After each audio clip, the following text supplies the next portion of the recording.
Hello and welcome to the chemistry class once again. आज हम पढ़ते हैं पिरिडिन के कुछ और रिएक्शंस। जो सबसे पहला रिएक्शन आज हम पढ़ेंगे दैट इज़ शिशी-बैबिन रिएक्शन, जो कि एमिनेशन रिएक्शन है। आपको याद होगा जब हमने पिरिडीन सिंथेसिस पढ़ा था उस वक्त भी शिशी-बैबिन पिरिडीन सिंथेसिस हमने पढ़ा था। ये दोनों एक दूसरे से भिन्न हैं, अलग हैं, डिफरेंट हैं। तो एग्जामिनेशन में जब इसको पूछा जाता है शिशी-बैबिन रिएक्शन, अगर नंबर ज़्यादा है उस क्वेश्चन का तो उस केस में आप दोनों जो रिएक्शंस हैं उनको लिख लीजिए, आंसर में लिख दीजिएगा।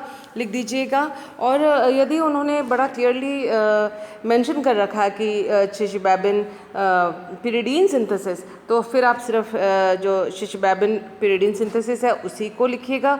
और अगर मेंशन नहीं किया हुआ है तो फिर आप दोनों को लिखिएगा। लेकिन मैकेनिज़्म जो शिशी-बैबिन पिरिडीन सिंथेसिस का था उसको आप उसी हालत में लिखेंगे अगर जो क्वेश्चन का जो नंबर है वो ज़्यादा हो। अगर क्वेश्चन का नंबर कम हो तो एक शिशी-बैबिन रिएक्शन, एक शिशी-बैबिन पिरिडीन सिंथेसिस, दोनों को लिखें। मैकेनिज़्म को डिटेल में समझाने की उसमें ज़रूरत नहीं है। तो आज हम देखते हैं शिशी-बैबिन रिएक्शन, जो कि एमिनेशन है और जो कि पिरिडीन की प्रॉपर्टी में गिना जाता है और पिरिडीन का जो केमिकल रिएक्शन या केमिकल प्रॉपर्टी में इसको माना जाता है।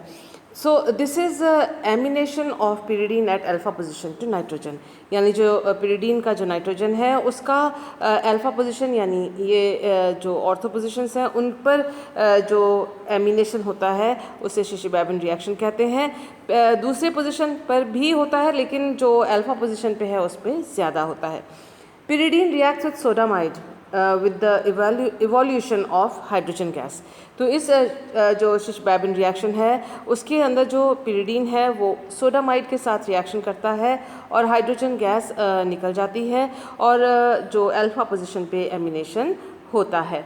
तो आप देख सकते हैं कि यहाँ जो 2 एमिनो पिरिडीन है वो 70% है और जो 4 एमिनो पिरिडीन है वो 30% है। तो अल्फा पोजीशन पे पिरिडीन इसलिए कहा जा रहा है क्योंकि इसकी जो मात्रा है वो ज़्यादा है।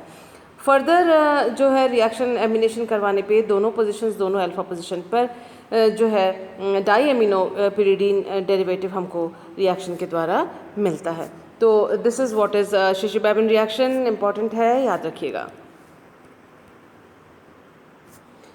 एमिनेशन ऑफ पिरिडीन को एक और तरीके से किया जा सकता है जो कि मिथॉक्सीएमीन के द्वारा भी किया जा सकता है। So reaction with methoxyamine also introduces NH2 group. तो इससे पहले जो हमने शिशी-बैबिन रिएक्शन देखा था एमिनेशन था यानी NH2 ग्रुप रिंग में जुड़ा था। मिथॉक्सीएमीन के द्वारा भी इसको इंट्रोड्यूस यानी वलय में इसको ऐड किया जा सकता है पिरिडीन के वलय में। तो ये देखिए मिथॉक्सीएमीन है, दिस इज़ मिथॉक्सी और Me का मतलब है मिथाइल ग्रुप यानी CH3, आपको मालूम ही है। सो ये जो है मिथॉक्सीएमीन से tertiary butoxide, potassium tertiary butoxide में टर्शरी ब्यूटॉक्साइड जो है आयन वो H इसमें से निकाल लेता है और जिसके नतीजन या जिसके फलस्वरूप हमको एक एनायनिक या न्यूक्लियोफाइल हमको प्राप्त होता है। तो न्यूक्लियोफाइल का अटैक हुआ और हमने देखा कि ऑर्थो पोजीशन पे अटैक होता है, ऑर्थो और पैरा पे न्यूक्लियोफाइल का आक्रमण होता है। तो ये न्यूक्लियोफिलिक रिएक्शन है और आप देख सकते हैं कि नाइट्रोजन के ऊपर माइनस चार्ज आया है और हर कार्बन पर हाइड्रोजन है वलय के। तो ये हाइड्रोजन यहाँ है, sp3 हाइब्रिडाइज्ड कार्बन हो गया, sp2 हाइब्रिडाइज्ड से ये sp3 में चेंज हो गया। यहाँ sp2 था, यहाँ sp3 कार्बन हो गया, 3 कार्बन हो गया। और जो है फर्दर आप देख सकते हैं कि इस तरह से इलेक्ट्रॉन्स का मूवमेंट जो तीर के निशान के द्वारा दिखाया गया है कि नाइट्रोजन और OMe के जो इलेक्ट्रॉन्स हैं मिथॉक्साइड आयन लेके चला जाता है और नाइट्रोजन के साथ जो NHOMe यहाँ पर था इसके इलेक्ट्रॉन्स जो लेके चला गया मिथॉक्साइड आयन और जो यहाँ से जो हाइड्रोजन है अपने इलेक्ट्रॉन्स के समेत नाइट्रोजन पर जाके जुड़ जाता है तो हमको मिल जाता है NH2। तो इस प्रकार से भी हम देख सकते हैं कि एमिनेशन हुआ पिरिडीन का मिथॉक्सी अमीन के द्वारा। और ये प्रोडक्ट वही प्रोडक्ट है जो शिशी-बैबन रिएक्शन में हमको पिरिडीन के ऊपर जो शिशी-बैबन रिएक्शन किया था, नेम रिएक्शन किया था, उसके द्वारा भी हमको यही प्रोडक्ट प्राप्त हुआ था।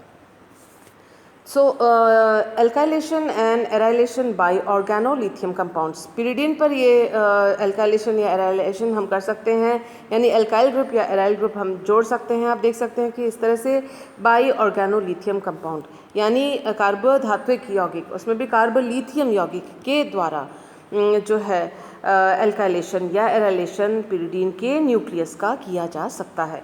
एन लिथियोसॉल्ट्स मे बी ऑब्जर्व्ड स्पेक्ट्रोस्कोपिकली, जो ये एन लिथियोसॉल्ट बन रहा है, जो मध्यवर्ती बन रहा है, उसको स्पेक्ट्रोस्कोपी के तकनीकों के द्वारा इसको आइडेंटिफाई या इसकी पहचान की जा सकती है।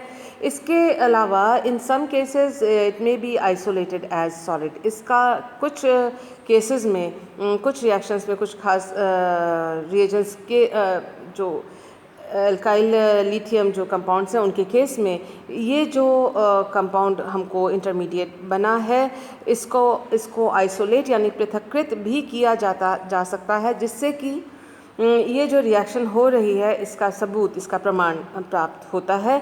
और ये अभिक्रिया जो इस तरह से नाइट्रोजन पर लिथियम के एडिशन के द्वारा बन रही है, इसका भी प्रमाण ये स्पेक्ट्रोस्कोपिक स्टडी और इस मध्यवर्ती को आइसोलेट या पृथक्कृत करने से प्राप्त होता है। तो आप देख सकते हैं कि ये कार्बोधात्विक यौगिक है, ऑर्गेनोलिथियम कंपाउंड है। यहाँ जो आर ग्रुप है वो एरोमेटिक रिंग भी हो सकता है, वो एल्काइल ग्रुप भी हो सकता है। तो इसका रिएक्शन हुआ 0 डिग्री टेम्परेचर पे, और लिथियम जो है वो क्योंकि पॉजिटिव है वो नेगेटिव यानी नाइट्रोजन के ऊपर जाके जुड़ जाता है। तो इस तरह से एन लिथियम कंपाउंड बनता है, नाइट्रोजन पर लिथियम, और ऑर्थो पोजिशन पे एल्काइल ग्रुप या एराइल ग्रुप आके जुड़ जाता है।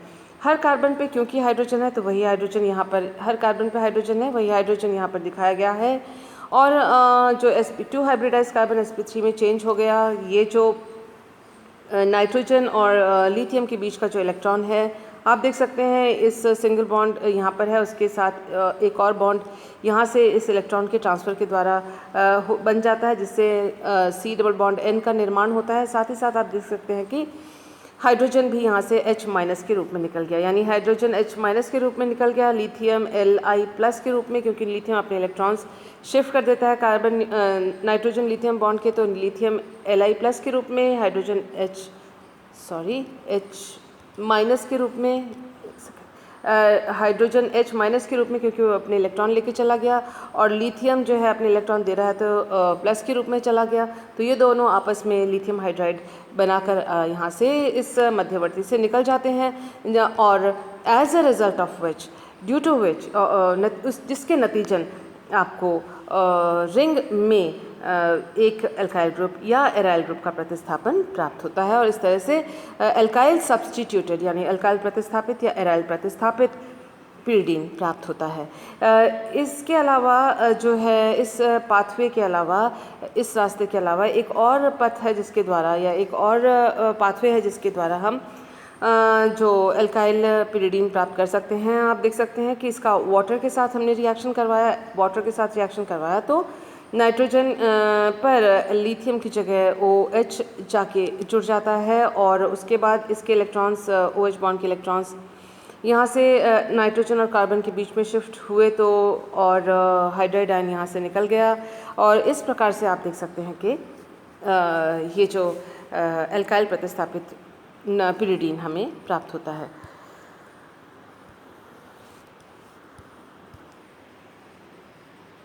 नेक्स्ट रिएक्शन देखते हैं, एल्काइलेशन और एराइलेशन बाय ग्रिग्नार्ड रिएजेंट। ये लिया हमने पिरिडीन और उसका ग्रिग्नार्ड रिएजेंट के साथ रिएक्शन करवाया, जिसकी वजह से जो मेटेलिक पार्ट होता है, जो धात्विक हिस्सा होता है, वो नाइट्रोजन के साथ जाके जुड़ गया, और जो एल्काइल या एराइल समूह है वो कार्बन के, जो पिरिडीन का कार्बन न्यूक्लियस है उसके साथ जाके जुड़ गया है। और यहाँ जितने हाइड्रोजन हैं उनको नहीं दिखाया जाता, उन्हीं में से एक हाइड्रोजन को अब दिखाया गया है, क्योंकि ये sp2 से sp3 में कन्वर्ट हो गया है। आप देख सकते हैं कि इसका फिर वाटर के साथ ट्रीटमेंट करने पर हमको जो है एल्काइल पिरिडीन उत्पाद के रूप में प्राप्त होता है।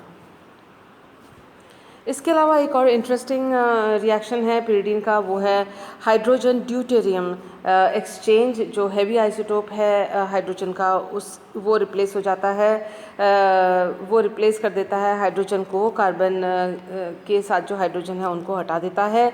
और ये जो रिप्लेसमेंट या सब्स्टिट्यूशन होता है वो occurs at all position, ortho Meta para तीनों पोजीशन पे ये एक्सचेंज हाइड्रोजन और ड्यूटेरियम का होता है।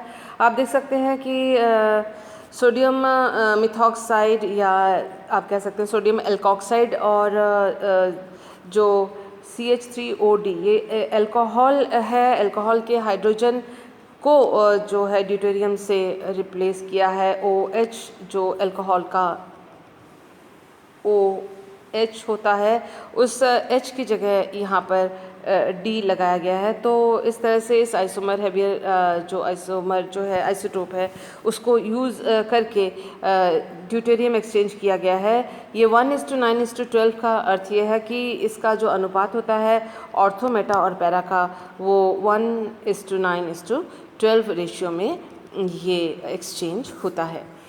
इस तरह से हमने आज कुछ रिएक्शंस पढ़े, आपको समझ में आए होंगे ये रिएक्शंस। आई होप नोट्स बनाते रहिए and thank you for being with me.